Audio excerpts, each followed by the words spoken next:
नमस्कार भक्तों। साल की सबसे बड़ी एकादशी को ही निर्जला एकादशी कहा जाता है। कहा जाता है कि इस एकादशी पर जो भी कार्य किया जाए वह कभी निष्फल नहीं जाता, मतलब कि हमेशा लाभ ही प्रदान करता है। भक्तों, आज की वीडियो अमृत समान है। यदि आपने इस वीडियो को छोड़ दिया तो मान लीजिए कि आपने माता लक्ष्मी और भगवान विष्णु के दिए हुए धन को ठुकरा दिया। इसलिए सच्चे हृदय से माता लक्ष्मी और भगवान विष्णु की इस विशेष वीडियो को एक बार अपने लाभ के लिए जरूर देख लेना और निर्जला एकादशी के दिन एक खास चीज खा लेना। फिर देखिए कैसे भाग्य साथ देता है और सफलता आसमान छूने लगती है। जहां भी जाओगे धन दौलत और रुपया आपके साथ आता चला जाएगा। घर में कभी भी धन की कमी नहीं होगी। दोस्तों, हम आपको बता दें कि महायोग टीवी चैनल आपको कभी कोई गलत जानकारी नहीं देता है। हम तो यही कहेंगे कि अगर मान लोगे तो आपका बेड़ा पार हो जाएगा। भक्तों, 6 जून को पड़ने वाली निर्जला एकादशी बहुत ही विशेष और फलदायी मानी जाती है। इस दिन महिलाएं जन्म जन्म के पापों से मुक्ति पाने के लिए निर्जल व्रत रखती हैं। इस दिन पूजा पाठ के साथ साथ एक गुप्त चीज खाने मात्र से जीवन की सभी परेशानियों से छुटकारा मिल जाता है। अगर कोई श्रद्धा भाव से इस व्रत को करता है तो उसकी सभी इच्छाएं पूर्ण होती हैं, विशेष रूप से संतान प्राप्ति, वैवाहिक सुख और धन समृद्धि की। भक्तों, यदि इस दिन आपने यह एक विशेष चीज खा ली तो जीवन में सुख, शांति और समृद्धि अपने आप चली आएगी। वैसे तो इस व्रत में जल भी ग्रहण नहीं किया जाता, लेकिन अगर आप 6 जून 2025 की रात यह एक चीज खा लेते हैं तो आपके घर में धन संपत्ति कभी समाप्त नहीं होगी। यह उपाय बहुत ही सरल और चमत्कारी है, जिसे हर व्यक्ति को जरूर अपनाना चाहिए। पूज्य गुरुजी ने अपनी विष्णु सहस्त्र नाम की कथा में बताया कि जो लोग 6 जून 2025 की निर्जला एकादशी पर यह 3 चीजें खाते हैं या घर में बनाते हैं, उनके यहाँ पूरे वर्ष भर धन वर्षा होती है। जी हां दोस्तों, यह निर्जला एकादशी पूरे 100 वर्षों के बाद एक दुर्लभ योग में पड़ रही है, जिससे इसका महत्व और भी अधिक बढ़ गया है। पूज्य गुरुजी ने यह भी कहा है कि इस दिन यदि आप पूजा पाठ ना भी कर पाएं तो भी एक गुप्त चीज जरूर खा लेना। भगवान विष्णु और माता लक्ष्मी के आशीर्वाद से आपके घर में इतनी संपत्ति आएगी कि आप गिनते गिनते थक जाएंगे। साथ ही इस वीडियो में हम यह भी बताएंगे कि ऐसा क्या है जो इस दिन भूलकर भी नहीं खाना चाहिए, नहीं तो पूरे परिवार पर संकट आ सकता है। भक्तों, साथ ही इस वीडियो में जानिए कि निर्जला एकादशी पर क्या खाना चाहिए जिससे भगवान विष्णु की कृपा प्राप्त हो, और जानिए वह 5 कार्य जो इस दिन भूलकर भी नहीं करने चाहिए, वरना जीवन में दरिद्रता छा सकती है।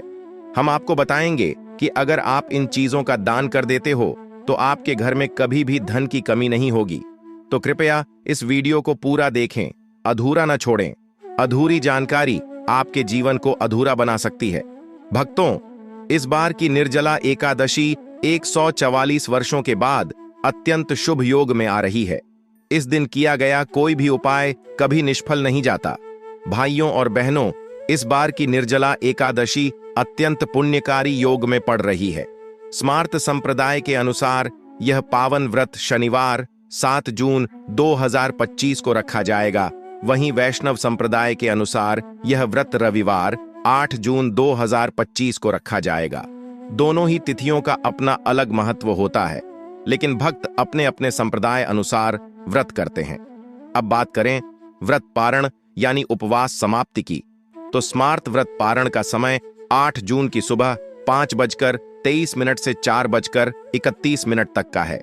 वहीं वैष्णव व्रत पारण 8 जून की सुबह 5:23 से 4:31 तक का है। 7:17 के बीच किया जाएगा। लेकिन ध्यान रहे कि हरिवासर यानी एकादशी रात्रि के विशेष समय का समापन 7 जून को सुबह 11:25 पर होता है। अतः वैष्णव संप्रदाय के अनुयायियों को इस बात का विशेष ध्यान रखना चाहिए। एक और महत्वपूर्ण बात यह है कि सूर्योदय के लगभग 24 से 48 मिनट के भीतर का समय अभिजीत मुहूर्त कहलाता है। इस मुहूर्त में भगवान विष्णु की पूजा करना अत्यंत शुभ और फलदायक माना गया है।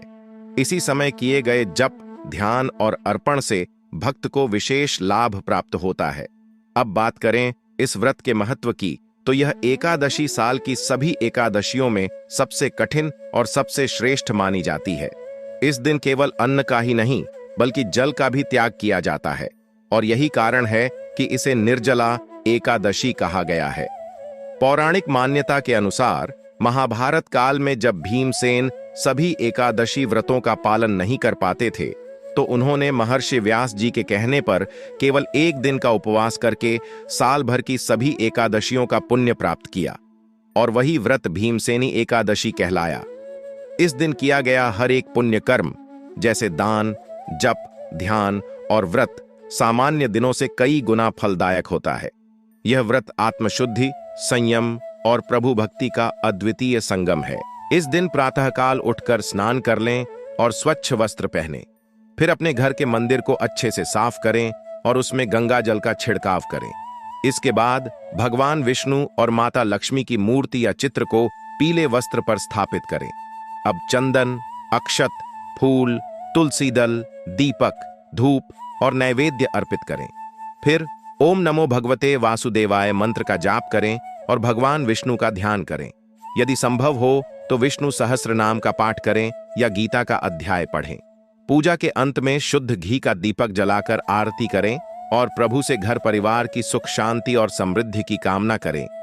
दिन भर जल का त्याग करते हुए भगवान विष्णु का स्मरण करें और अपनी शक्ति अनुसार भजन, कीर्तन या नाम जप में लीन रहें। इस दिन कुछ विशेष चीजें ऐसी हैं जो भगवान विष्णु और माता लक्ष्मी को अत्यंत प्रिय होती हैं, जैसे अंगूर। अंगूर को माता लक्ष्मी का अत्यंत प्रिय फल माना गया है और इसे खाने से धन और समृद्धि की प्राप्ति होती है।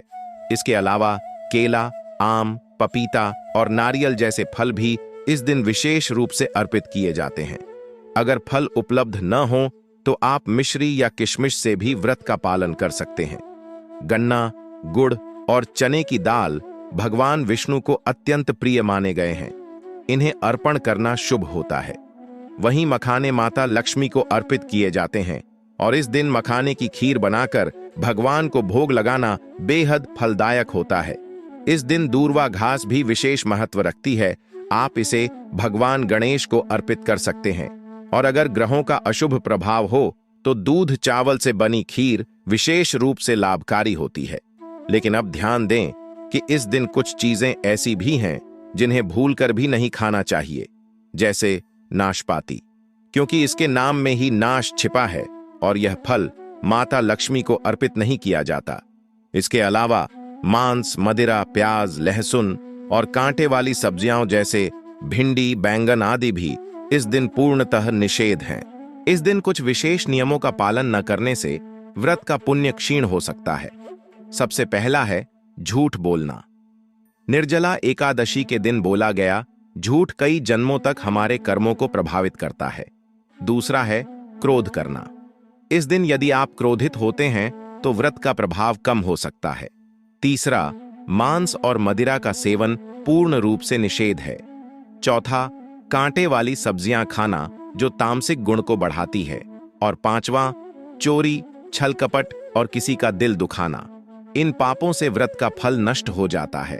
अब अगर आप सोच रहे हैं कि इस दिन कौन सी वस्तुएं दान करनी चाहिए, तो सुनिए, सबसे श्रेष्ठ माना गया है जल से भरा हुआ तांबे या पीतल का घड़ा।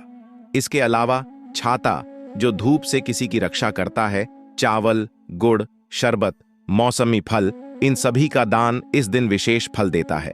अगर ये चीजें आप किसी ब्राह्मण, साधु संत या जरूरतमंद को दान करते हैं तो आपको पुण्य, लक्ष्मी कृपा और शांति तीनों का आशीर्वाद मिलता है। भक्तों, निर्जला एकादशी पर किया गया छोटा सा प्रयास भी अत्यंत महान फल देता है। आप इस दिन अंगूर का सेवन अवश्य करें और यदि संभव हो तो मखाने की खीर भी बनाएं। इस दिन केवल व्रत रखने से ही नहीं बल्कि अपने आचरण, वाणी और सेवा भाव से भी आप प्रभु को प्रसन्न कर सकते हैं। अपने सामर्थ्य अनुसार पूजा पाठ करें और जो कुछ जानते हैं वह दूसरों को भी बताएं ताकि अधिक से अधिक लोग इस पावन अवसर से जुड़ सकें।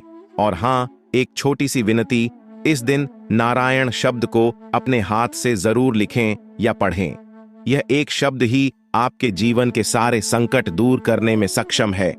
जय श्री हरि विष्णु। जय माता लक्ष्मी।